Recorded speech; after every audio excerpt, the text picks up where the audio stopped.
አምላክ ምን ያስፈልገናል? ኤአይ አለልን?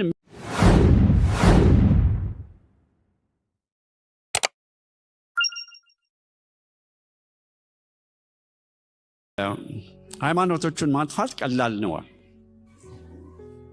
ይገርማል። ስለ ኤአይ ከተነሳ ይህ ሰው አምላክ ምን ያስፈልገናል? ኤአይ አለልን የሚል ሰው ነው። ስለ ኤአይ ብዙ አስባችሁ ታውቁ እንደሆነ አላውቅም፣ ግን ኤግዛክትሊ እዛ ሲስተም ላይ በኤአይ አማካኝነት እየገባን ነው።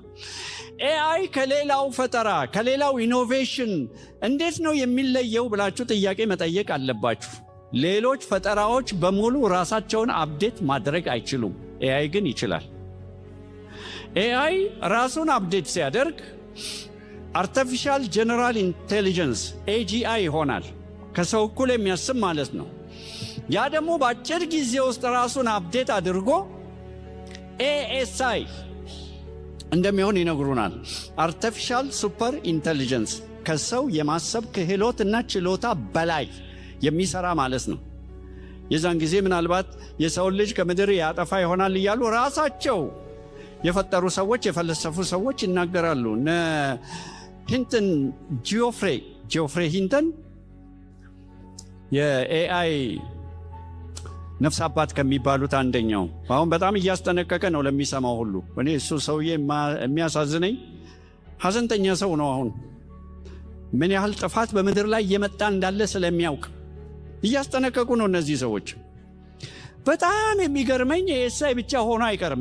ከአርቲፊሻል ሱፐር ኢንቴሊጀንስ በኋላ ሲንጉላሪቲ የሚባል ነገር አለ።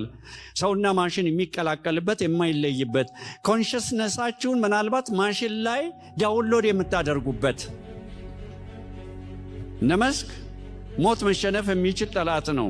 ኢየሱስ አሸንፈው ሳይሆን እኛ ልናሸንፈው እንችላለን። የአዳምና የሔዋን ፈተና አይደል እንዲህማ ፈተና። በጣም የሚገርመኝ ከሲንጉላሪቲ በኋላ የሚመጣው ኤአይ ግን ኦሜጋ ይባላል። ደግነቱ አልፋ አይደለም። ጌታ ይመስገን። አልፋና ኦሜጋ እርሱ ብቻ ነው። እነዚህ ሰዎች እርግጠኛ ነኝ መዝሙር 2ን አላነበቡም። ማሰሪያቸውን እንበጥስ ቀንበራቸውን እንስበር ሲሉ በሰማይ ተቀምጦ ይስቅባቸዋል ይላል።